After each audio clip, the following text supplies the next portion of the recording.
Welcome everyone to the Ontario Caregiver Organization's webinar series. These webinars bring together caregivers and subject matter experts to explore topics of interest to caregivers. We do this to support and engage chosen family, friends, neighbors, really anyone caring for someone else. My name is Katie Muirhead and I'm going to be your moderator for today. We begin this gathering by acknowledging the Indigenous peoples of all the lands that we're on today. While we meet on a virtual platform with people joining us from across the province, I'd like to take a moment to acknowledge the importance of the land which we each call home.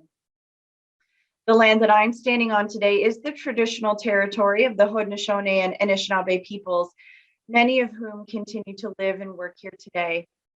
This territory is covered by the Upper Canada Treaties and is within the land protected by the Dish with One Spoon Wampum Agreement. Today, this gathering place is home to many First Nations, Métis, and Inuit peoples, and acknowledging this reminds us that our great standard of living is directly related to the resources and friendships of Indigenous peoples.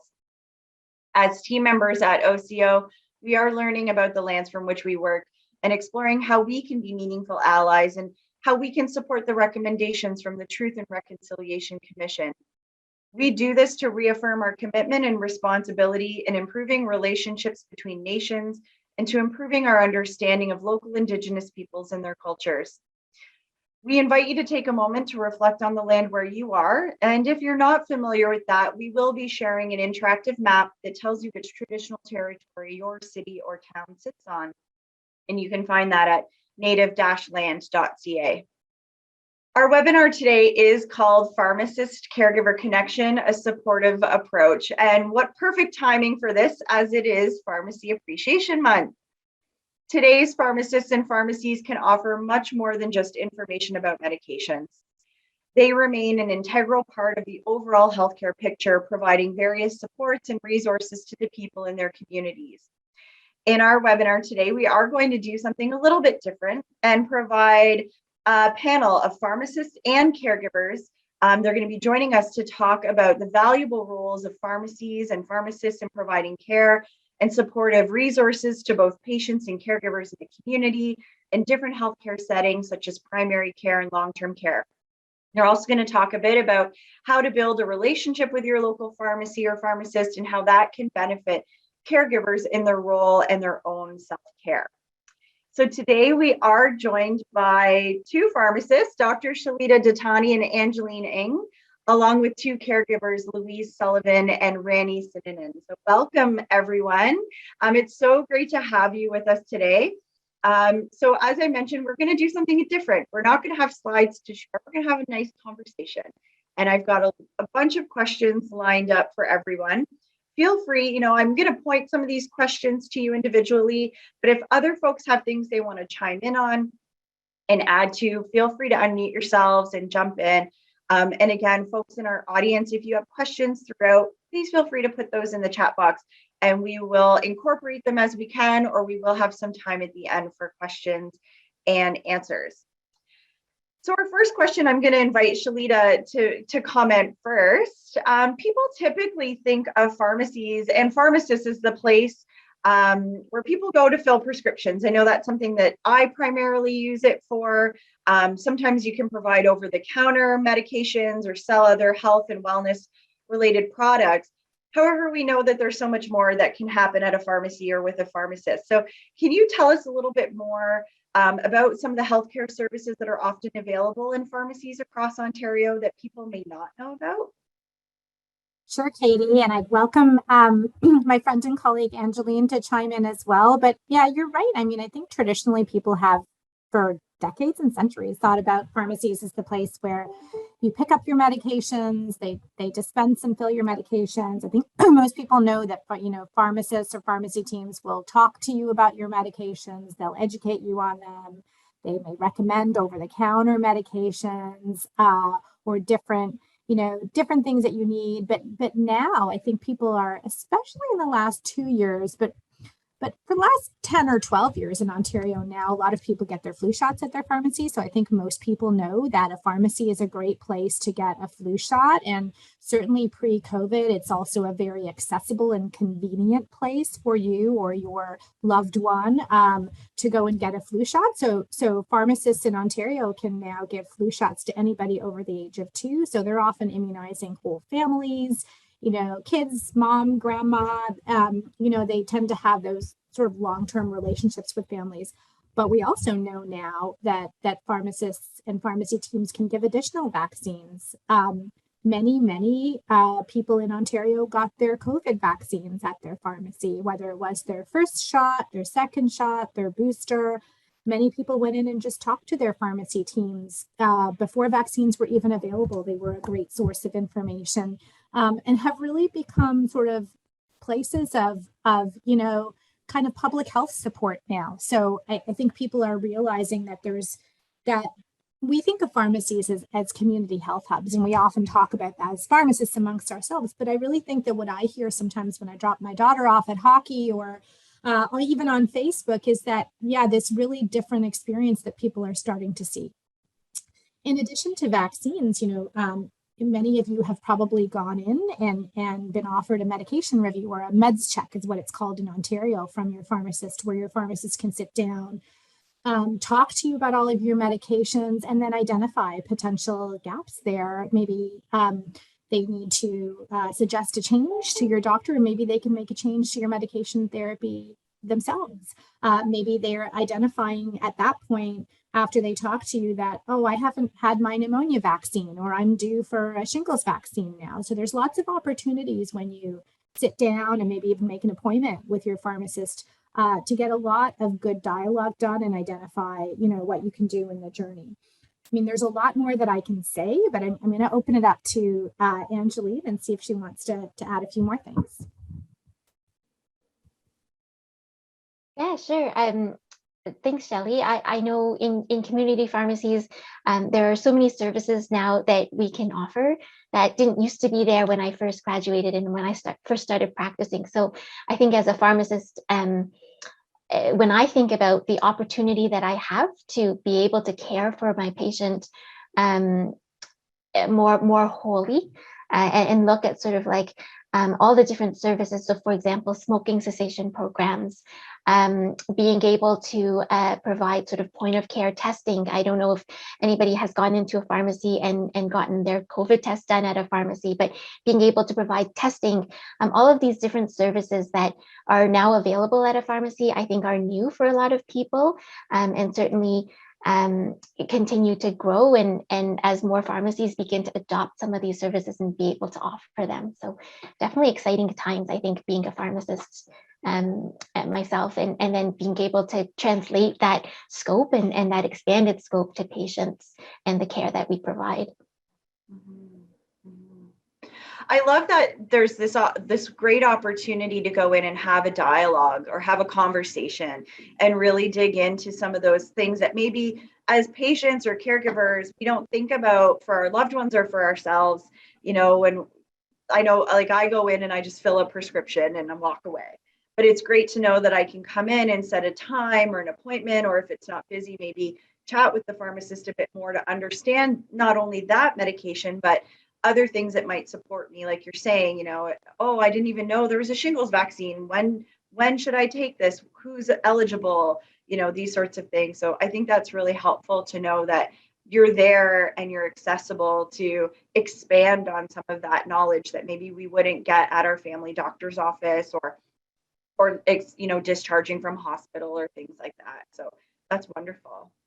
Katie, if I could jump in, you reminded me of something, and so did Angeline. Sometimes being accessible also means meeting people where they're at. So now and through the pandemic, pharmacists have been able to provide some services like virtually or over the phone. So medication reviews, for example, have still happened. I mean, pharmacies have kept their door open often when other providers were maybe not as available in their offices, but they've also supplemented some of that to help support people for various reasons who can't maybe leave their home like a caregiver, for example, and been able to support some of that care virtually and do a medication review, for example, over the phone as well.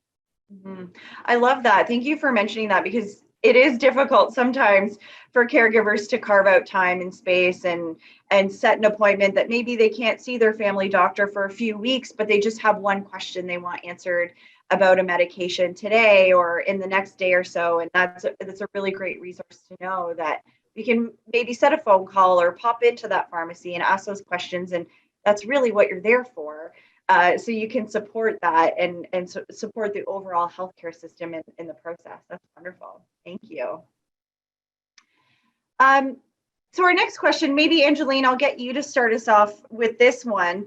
Maybe you can tell us, we talked a bit, I think about pharmacies in the community context, going to my Shoppers Drug Mart or a local pharmacy or things like that. But what are some other healthcare settings where pharmacists work, and how and where it would be valuable for caregivers and patients to access their services and expertise? Yeah, that's a great question, and sort of building on that. Did you know your pharmacist theme? I think that there are actually a lot of settings where pharmacists work that maybe people don't think about, or that they didn't really realize. I know even for myself, like when I first started pharmacy school, these weren't settings that I thought about. When I thought about a pharmacist, I thought about I could work in a community pharmacy, or I could work in a hospital. But there's a lot of other settings. So, for example, at primary care offices. I know Shelly works at one, so maybe she can build on that a little bit.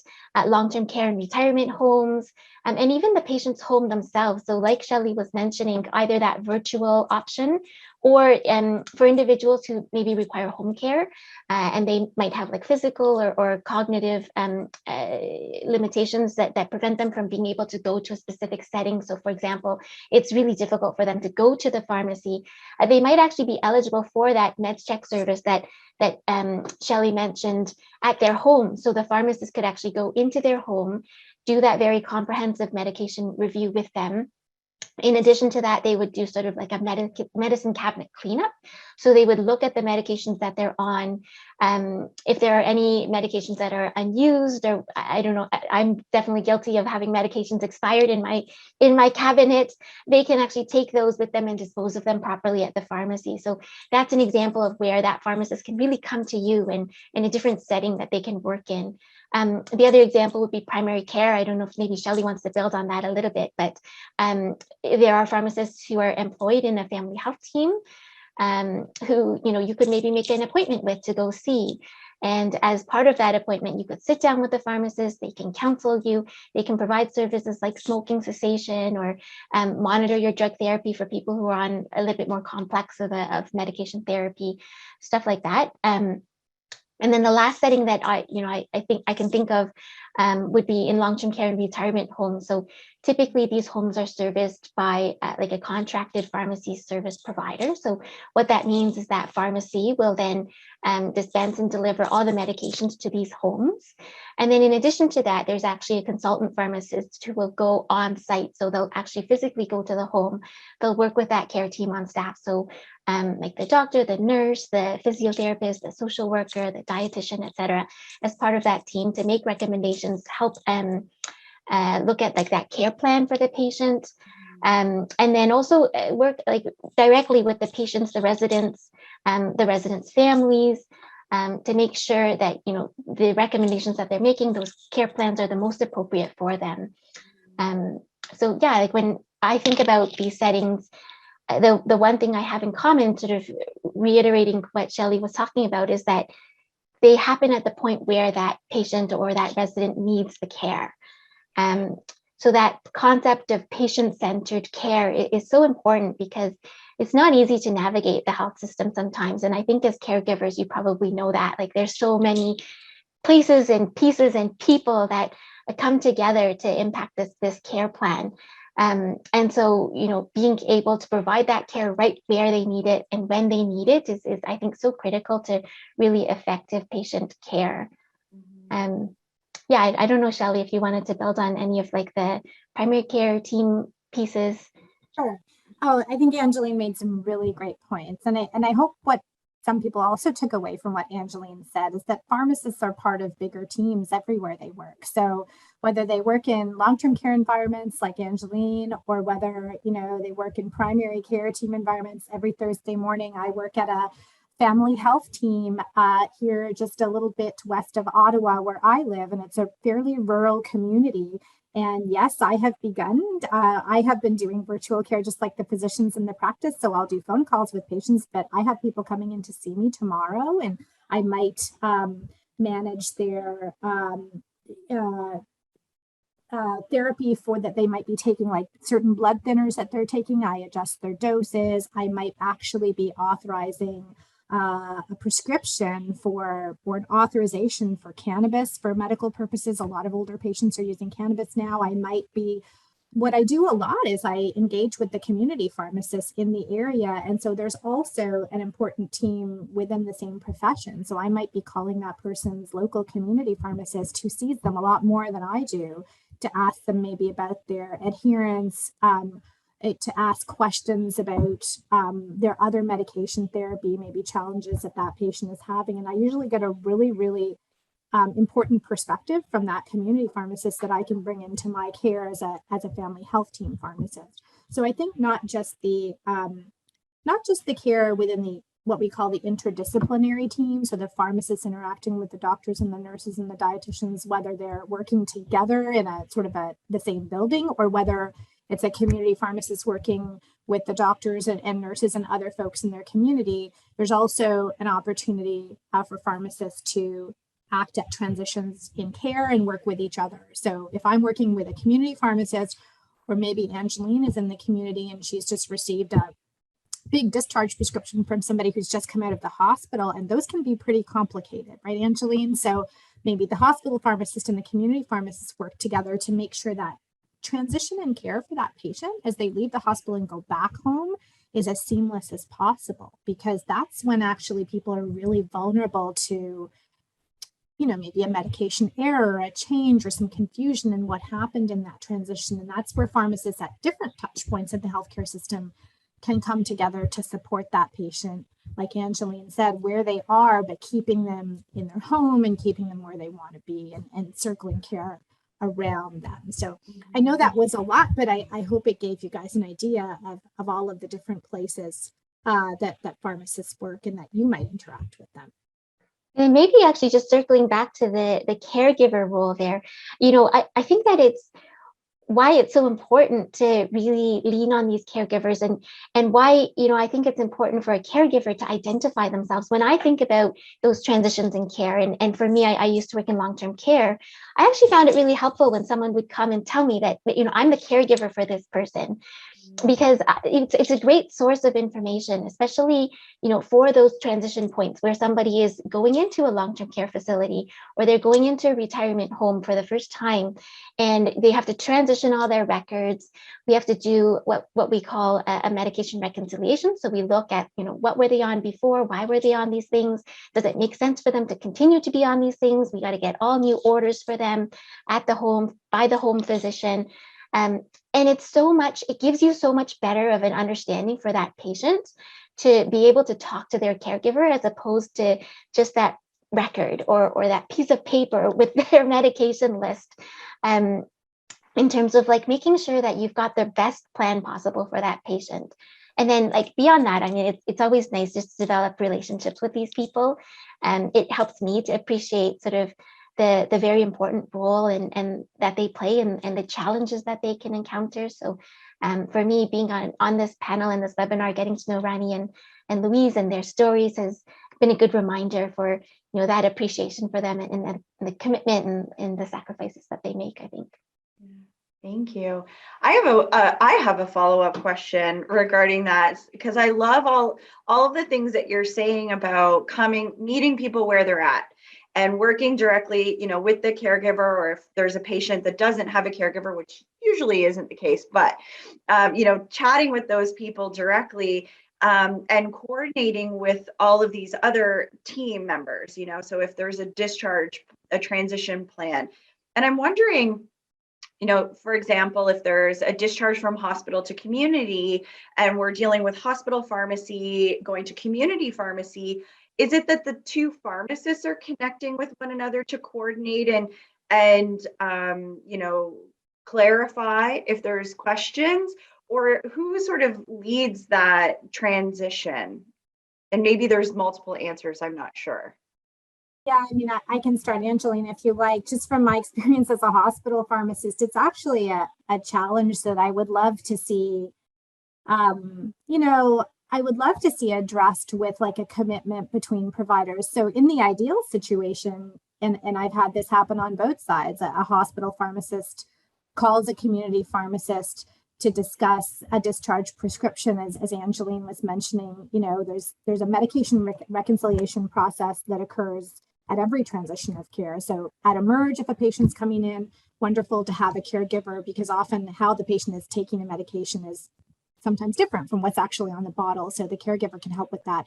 But also when a person gets discharged, usually thinking about it from the community pharmacist perspective, and I'm working like on a Friday night doing relief, I get a big long list of medications.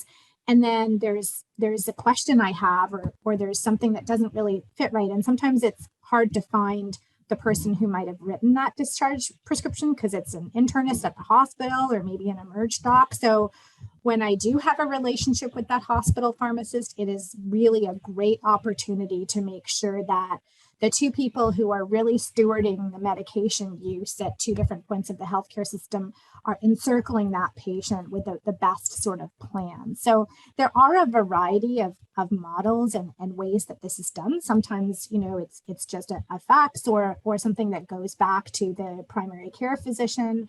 But as much as we can sort of circle around, and all of us, to those caregivers and the patients at those transitions in care, we can really prevent some challenges in those vulnerabilities that we talked about. Yeah, maybe if I can add to that, I think being a pharmacist, something I've learned is just to be really resourceful, because as Shelly mentioned, like there's an ideal situation for how that happens.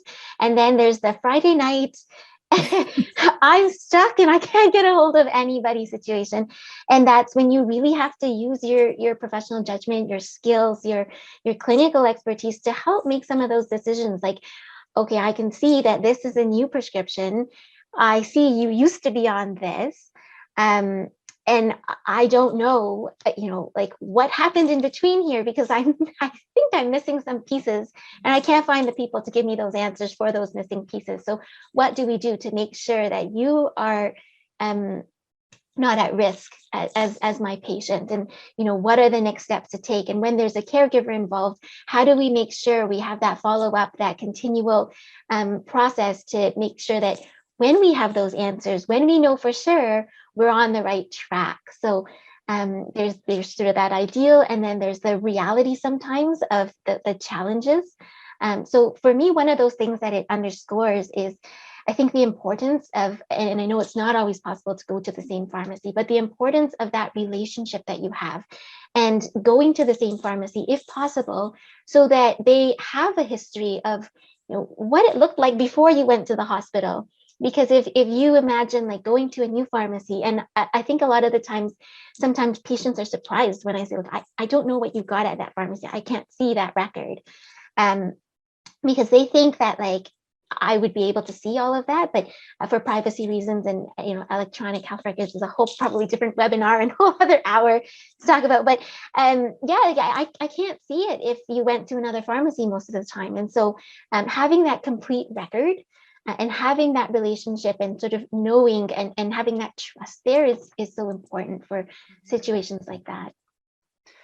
Thank you. I think that's so in again. Sorry, Katie. Yeah, no, go ahead. Go ahead. And I want to give other people the chance to talk, but Angeline brought up a really, really important point. And that is that your pharmacist will always make sure that you are safe and continue the best care possible and use whatever resources or professional judgment they need to do. And they are trained to do that. So if it's about an adjustment in a medication or extending a medication for a few days, pharmacists have the scope to do some of those things until they can close some loops and keep you safe. So I will just reinforce again, the ideal the ideal situation is to go back to somebody that you already have a relationship with when you are discharged or experiencing a transition in care, because to Angeline's point, they will sort of have an idea of the continuum of your care, how you respond to medication, maybe even what happened. You maybe even talk to them before you went into the hospital or your loved one went into the hospital. So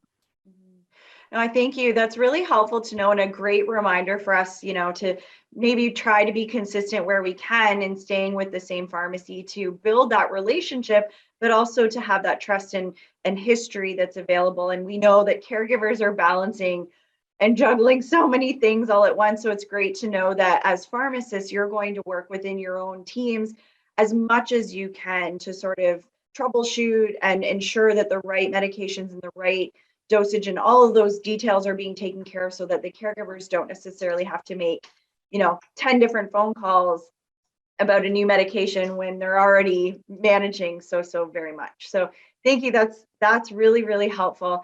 I want to turn it over to our caregivers that are joining us today to learn a bit more about their experiences working with the pharmacy. And maybe Louise, I'll start with you for this next question, and then Rani, you can jump in after. And I'm wondering, as a caregiver, can you tell us about how your local pharmacy or pharmacist has benefited you with respect to managing the care of the person or the people that you care for?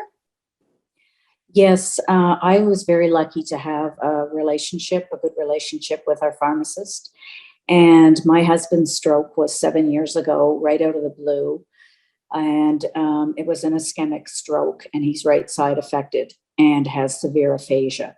So the difficulty was he had a condition before where he had medication. He had medication given to him from the hospital. He had medication given to him from the rehab center. And then I just, walked out with all these prescriptions and not knowing what he should be taking and what he shouldn't. So the benefit to me, and this has been talked about, is that he was instrumental in getting everything sorted out with all of the doctors involved, and that relieved the responsibility for me. I don't think that people understand what an emotional upheaval your mind is in when you're dealing with this. You're not thinking straight, and to have that one sane person that's guiding you along, he was just wonderful. He explained all the medications. He explained their side effects. He explained their relationship to his condition. He would liaise with all of the other doctors. He would say to me, well, I don't see a blood thinner here. Maybe he should be on a baby aspirin. What do you think? And I'm like, why don't you discuss this with his neurologist? And so I had a lot of support from the pharmacy in that way. And because he was close to home and operated out of a grocery store, I was able to multitask when my prescriptions were being made and try and, as you know, we're doing a million things at once. So that was really, I think the knowledge and the liaison with all of the other doctors and treatment centers and things like that really was the thing that saved me. I really relied on him a lot. He sounds like a miracle worker in some cases. And I also had the advantage of the fact that he did work at one time at the facility for the rehabilitation of stroke victims. So he knew exactly, the condition. And because my husband, has severe aphasia, he couldn't tell us, if there was a side effect, if there wasn't. So the pharmacist was instrumental to say to me, okay, this is what you need to watch for. If you see this happening, he may be having a reaction. I cannot stress how much it assisted me in his care, because you can't get a hold of doctors. They call a week later when it's too late. When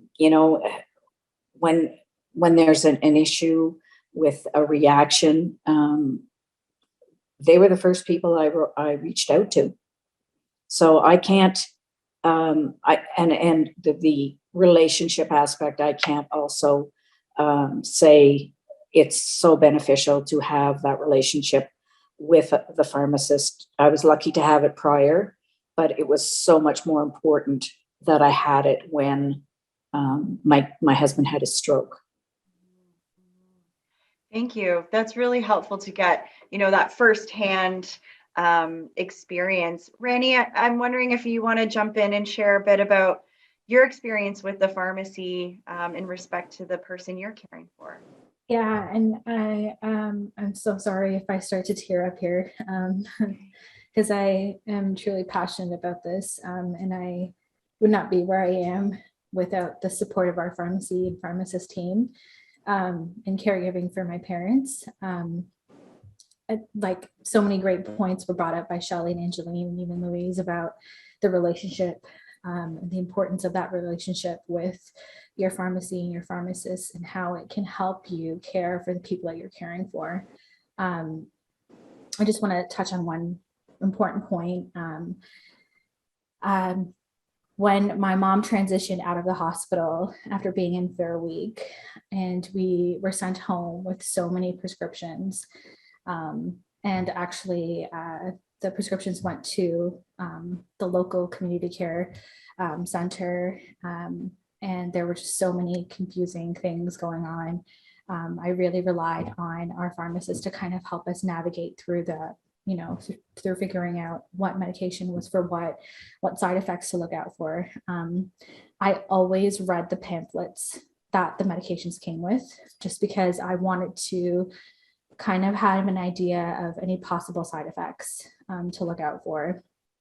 And I remember this one time she was taking a medication orally. It was a tablet form. And not only did the way in which the medication was being administered change, but the dosage also changed too. So she was going from an oral tablet to like medication through her PICC line. And within hours of taking the first dose, my mom started experiencing severe side effects. And I remember her sitting on our stairs, and she was literally crying and telling me that this is not her. She knows something's wrong. And I was trying to get in touch with the doctor. Like Louise said, it's really difficult to get in touch with doctors sometimes. It's really difficult to get in touch with the community care center and the pharmacy that's sending you the prescriptions.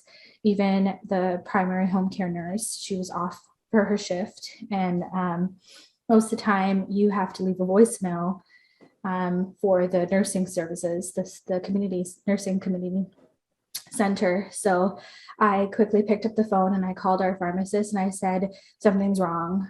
Like mom is having a reaction to the medication and I don't know what to do. And she's supposed to get another dose in about an hour and a half. And I don't feel comfortable giving it to her with her reacting the way she is.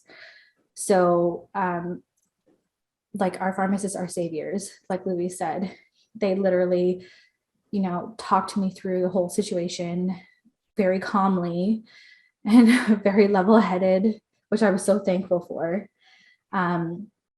He kind of talked to me about what side effects is my mom experiencing, when did you start noticing it, and did she ever experience these side effects before when she was taking the oral version of it.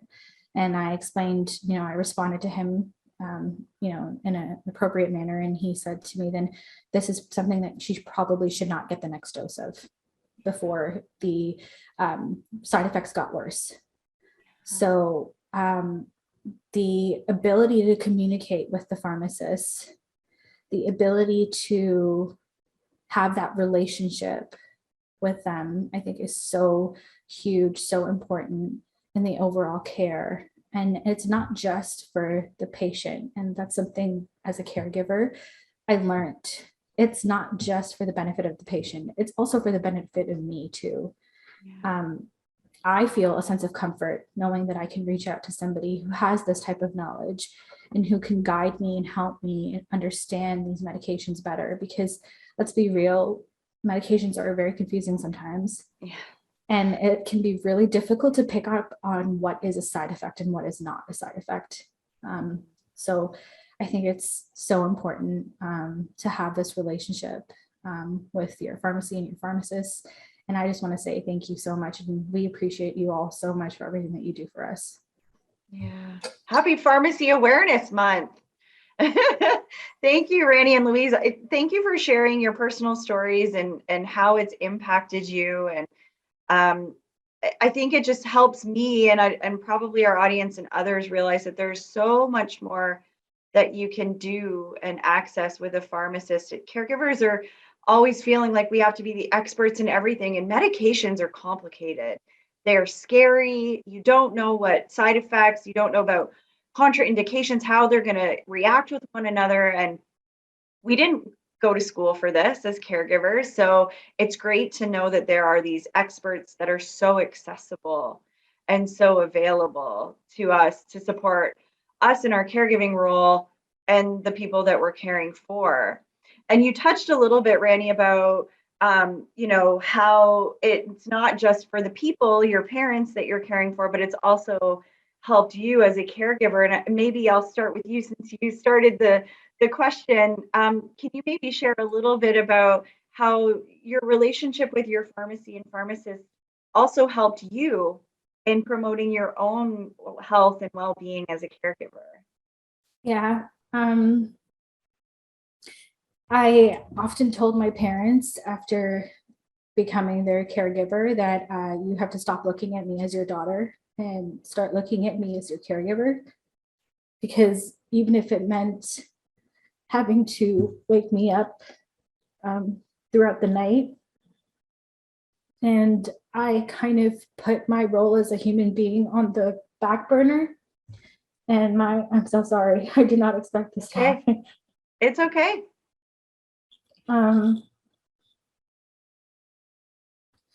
My pharmacist would often remind me that I needed to care for myself too while caring for my parents, because I could only do the best that I could do for them if I was doing the best for me.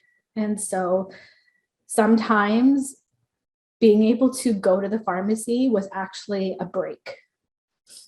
It gave me a minute to breathe, because I was actually speaking to someone who saw me as more than just a daughter and a caregiver, and saw me as a human being. So she, like the whole team, every time I would walk in through the door, they would ask me, not just ask me how mom and dad were doing, but they would ask me how I was doing. And when they found out I was pregnant, while caring for my parents, that level of care that they showed towards me increased tremendously. And I actually went to see the pharmacist the other day because I had to pick up a prescription for myself. And she said to me, she's like, "You look really good." She's like, "I'm so happy for you." And as I was walking out, she's like, "It's a boy, right?" And I'm like, because we talked about what the gender of the baby was. And I said, "Yeah, it's a boy." And I'm actually due in about a month or so. And she was just so overwhelmed with happiness for me, because she literally saw me go through so much. And unfortunately, we did lose my mom at the end of last year. But like that role from being that full-time caregiver for both of my parents to now just my dad really molded me and changed me. And I think the way they cared for me really was so moving and important. And I'm really grateful for it all. Thanks, Rani. Sometimes getting that question of asking, "How are you?" as a caregiver makes a world of a difference. Yeah, it makes really you feel does. seen. Yeah. Thank you. Louise, what was your experience with your pharmacist and your pharmacy in terms of how they supported you as a caregiver, Louise, and your own health and well-being? They were fantastic. That's all I can say. This was an extremely traumatic experience for me. And I have a hard time being vulnerable in front of people who I know. Anyone who's caregiven has probably run into most of the same experience. When someone who is a very vital, active person is no longer that way, people tend to run in another direction. And I know that that's hard to say, but people who are close to you, family, people who can't handle it, put them in an institution.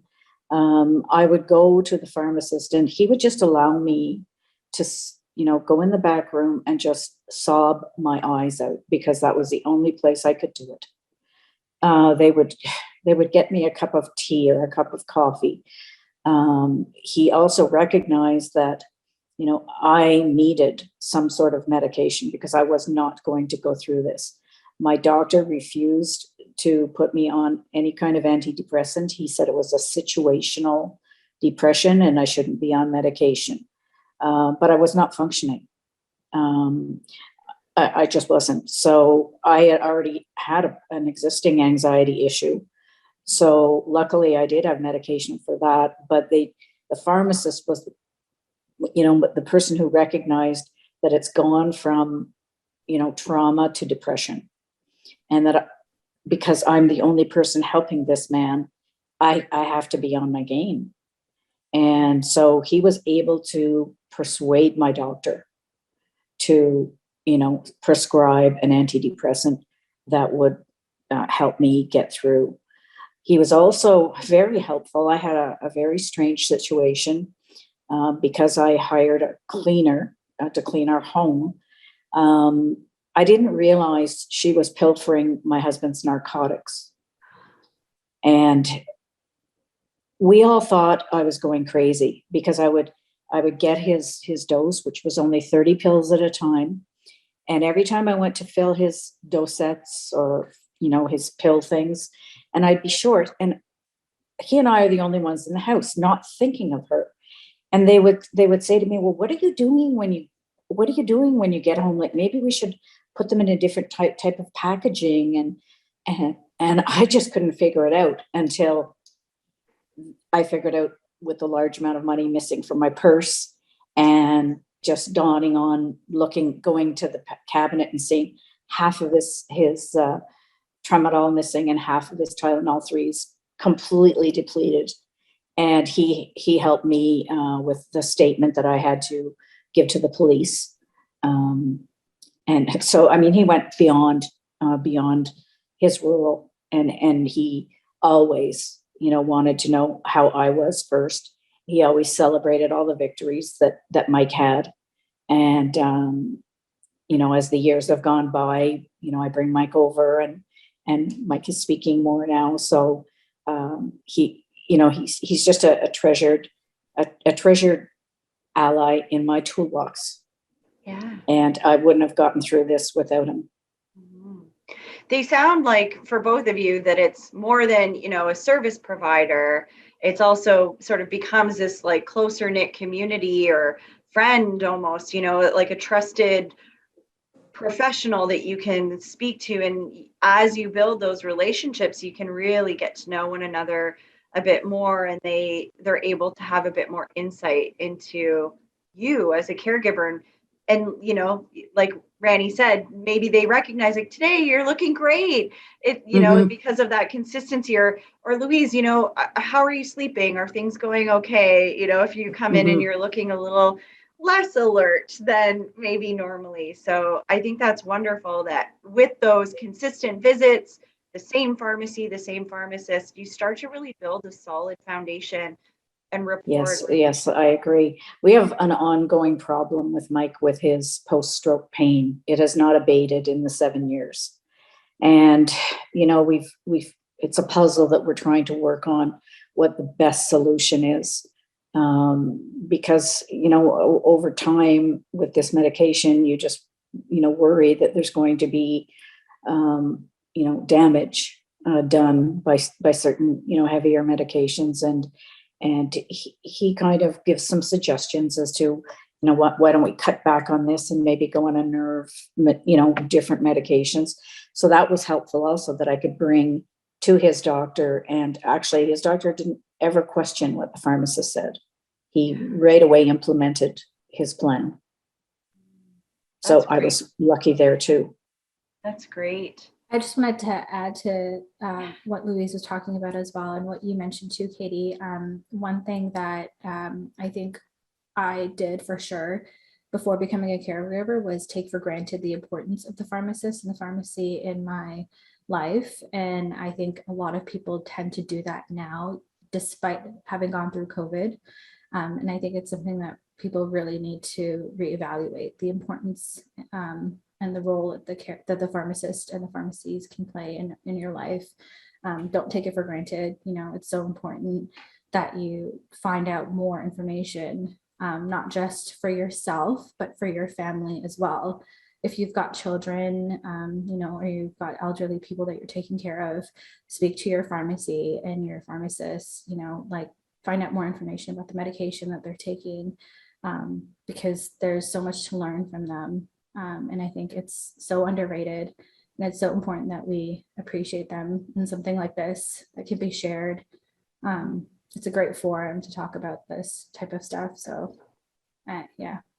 Thank That's you. my 2 cents. Yeah, no, that's wonderful. And I'm taking away so much already from this talk, and the recognition and realization of how much more pharmacies and pharmacists can do for a family and for a caregiver, aside from popping in and refilling a prescription. So I think it's wonderful. We have a few minutes left and a couple of questions that we haven't made it to. So we're going to do a speed round maybe with Shelita and Angeline.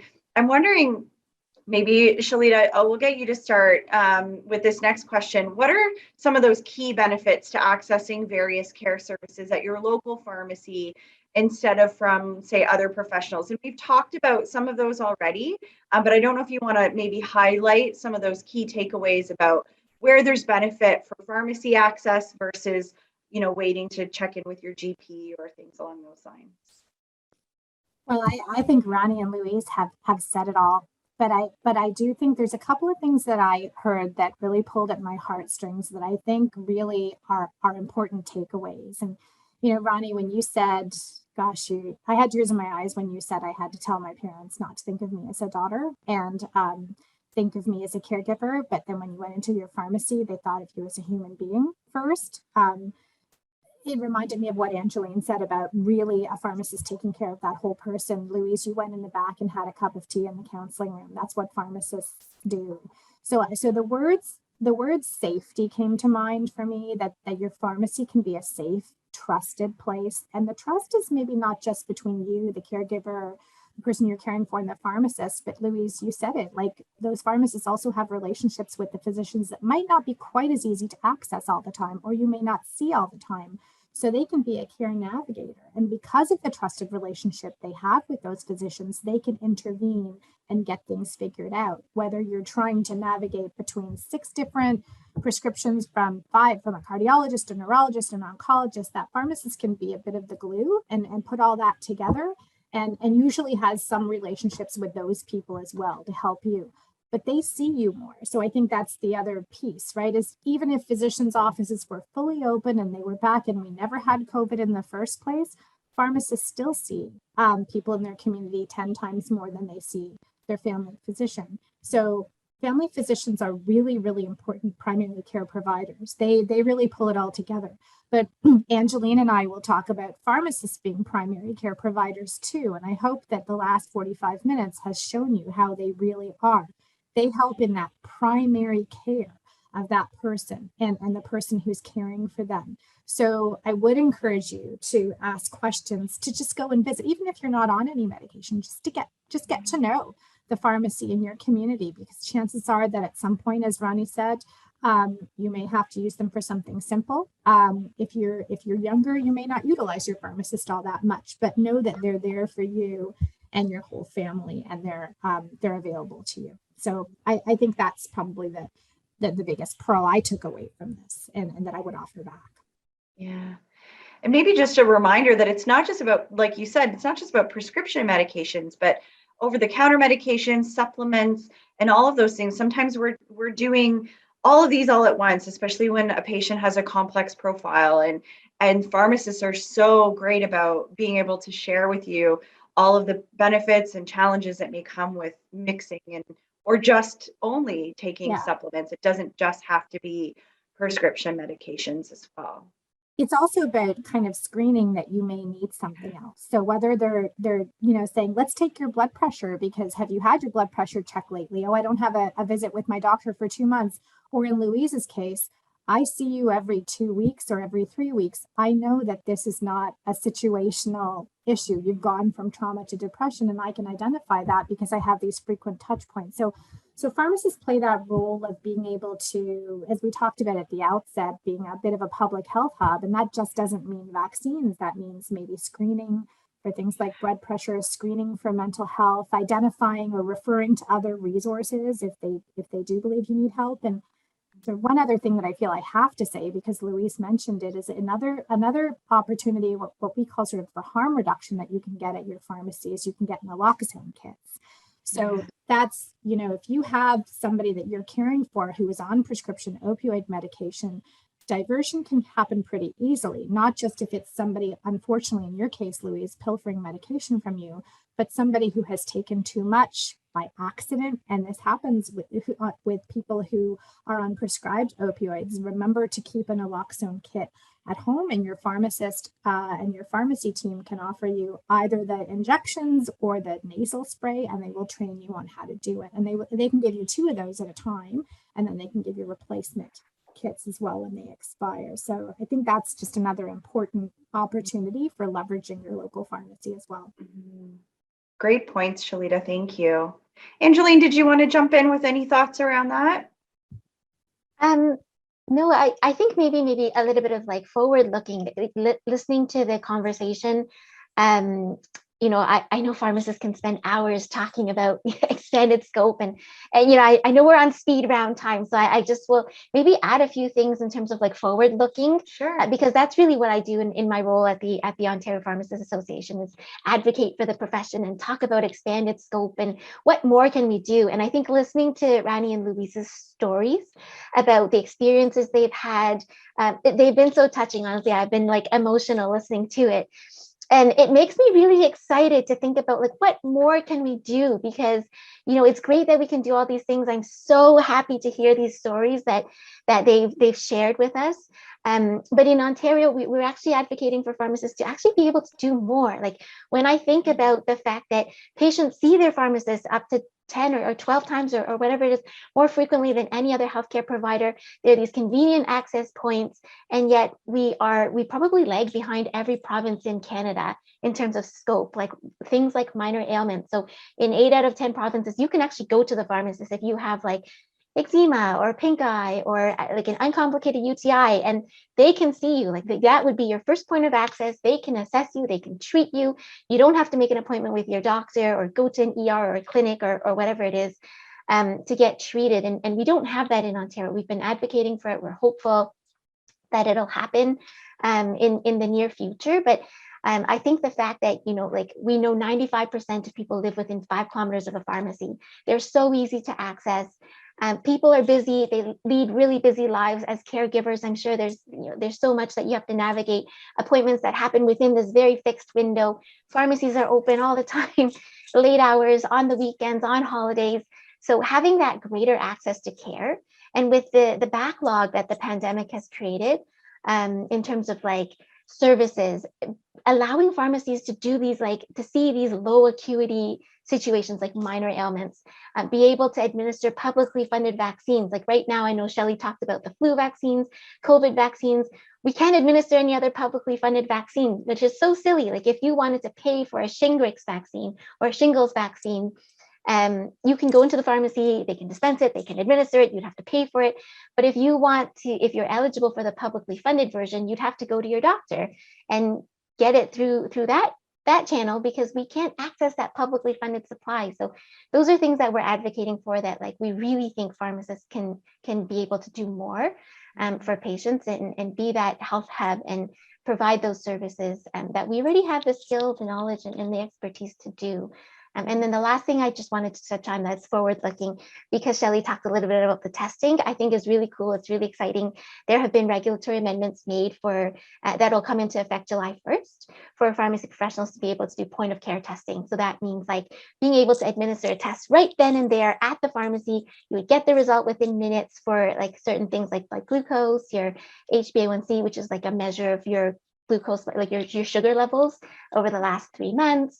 Your INR, which is like how quickly or not your blood clots for people who are on blood thinners. I know Shelly touched on that earlier.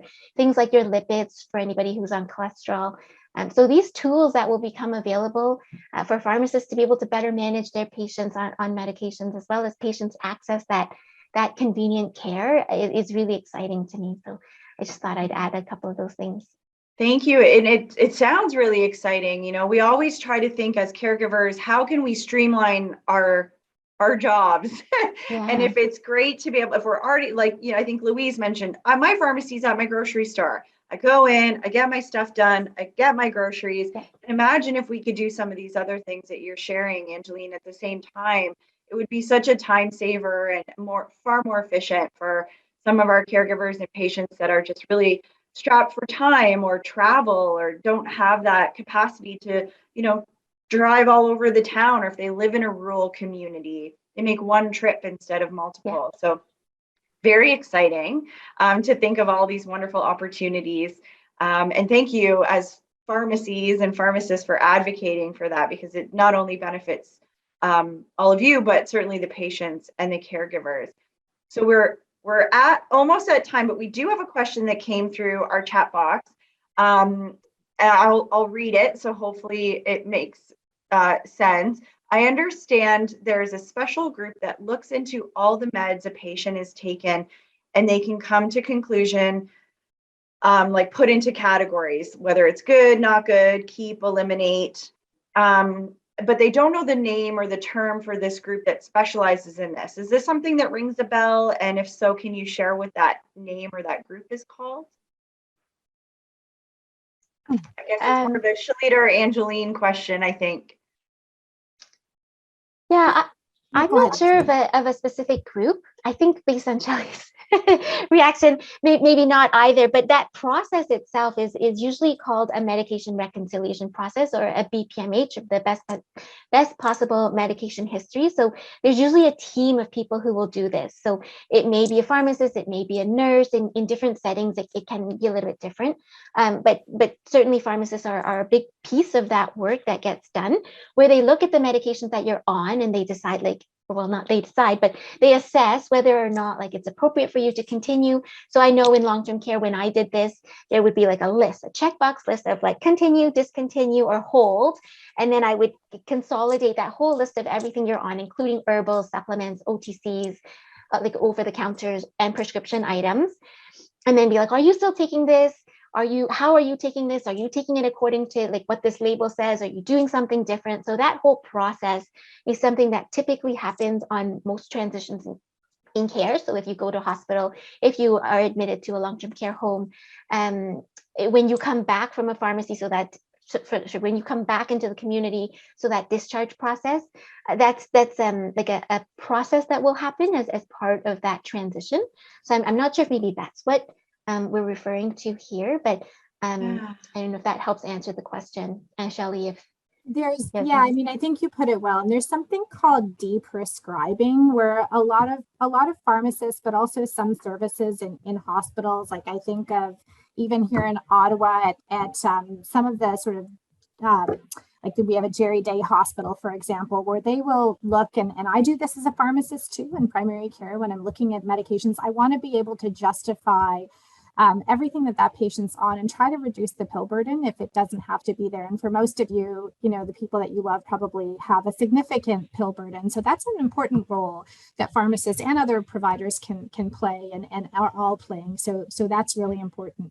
I know we're at time, but I just really wanted to, I wanted to give Angeline the time, which I'm really happy she talked about all of the future opportunities and all of the untapped potential at your community pharmacy. We could do a whole other hour on this and talk about it. If you folks are interested, I'm just going to put a plug out there and say, I don't think we actually gave that enough time because we were so we wanted to give the caregivers time, and we're so overwhelmed in a great way by their stories and wanted to reinforce them. But there are lots of opportunities for your pharmacist to do more, as Angeline said. And if I would offer, if this group would like that again, I don't want to offer on behalf of Angeline, but I'm sure we'd be happy to have a whole other discussion around that. And I think it could be really impactful.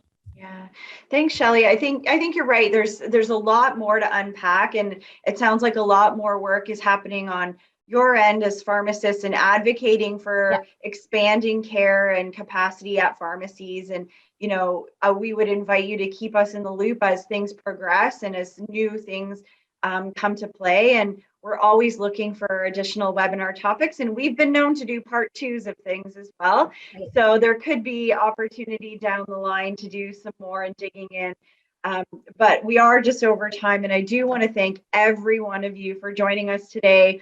Shelita and Angeline, Louise and Rani, for coming and sharing your personal stories and your professional experience. I think it is so important what all of you do as caregivers, but of course as pharmacists as well. So I just want to extend that thank you again for spending some time with us and our audience today.